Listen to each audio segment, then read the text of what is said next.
మరియా, భయపడకుము, నీవు దేవుని వలన కృప పొందితివి.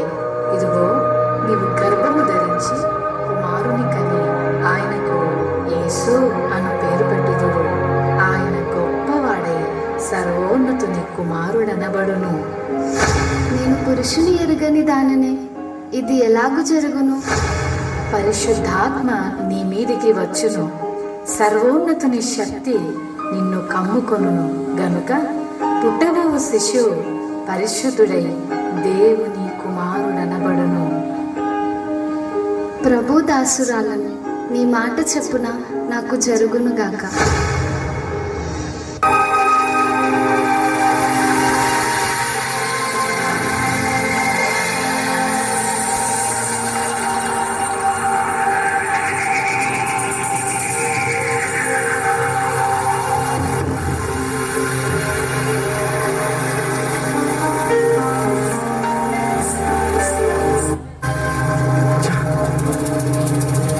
సమస్య నాకే రావాలా? వివాహం కాకుండానే మరియ గర్భవతి. ఏం చేయాలి? నేను ఇప్పుడు ఏం చేయాలి? ఏం చేయాలి అర్థం అవ్వట్లేదు. తలుచుకుంటుంది, తల పగిలిపోతుంది. ఏం చేయాలి? ఏసేపు ఏసేపు ఏంటి ఆలోచిస్తున్నావు? పెళ్లి కాకుండా గర్భతైన మరియ గురించా? ఇందులో ఆలోచించడానికి ఏముంది? అయినా పెళ్లి కాకుండా గర్భతైన మరియను నువ్వు ఎలా పెళ్లి చేసుకుంటావు? దేవుని చిత్తమే చేయాలని మూర్ఖంగా ముందుకెళ్ళావనుకో, నిన్ను నీవు మోసం చేసుకున్నట్టే.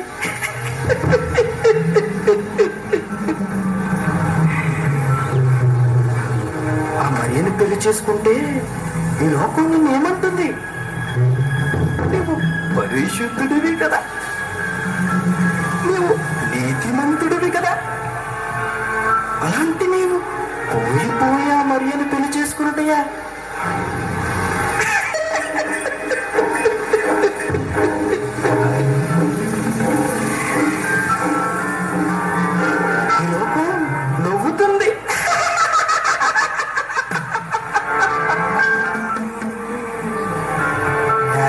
చేస్తారు.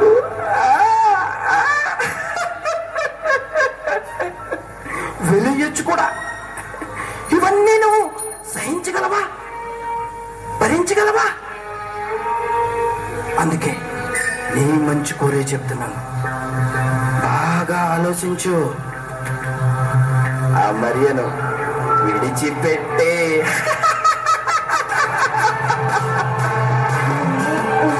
వదిలే.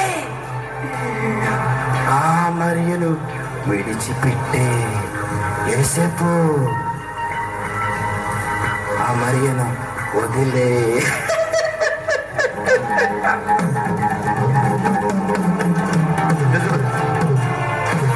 నిజమే.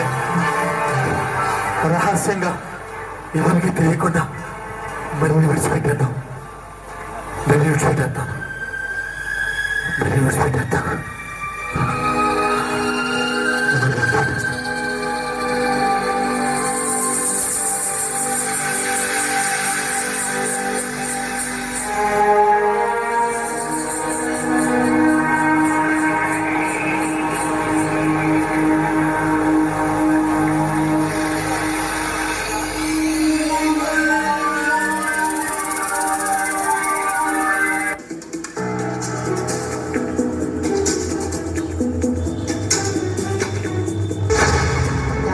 కుమారుడైన యోసేపు, నీ భార్య అయిన మరియను చేర్చుకొనుటకు భయపడకుము. ఆమె గర్భము ధరించినది పరిశుద్ధాత్మ వలన కలిగినది. ఆమె ఒక కుమారుని కనును. తన ప్రజలను వారి పాపముల నుండి ఆయనే రక్షించును గనుక ఆయనకు యేసు అను పేరు పెట్టుదువు. యోసేపు నిద్ర మేలుకొని ప్రభువు దూత తనకు ఆజ్ఞాపించిన ప్రకారం చేసి తన భార్యను చేర్చుకొనెను.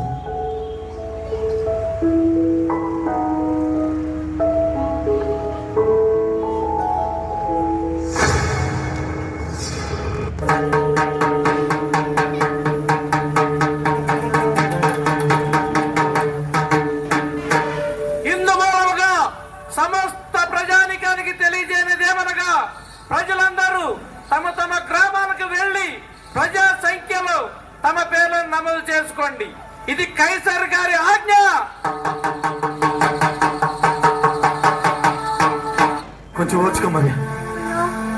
నడవలేకపోతున్నానయ్యా, చాలా నొప్పిగా ఉందయ్యా.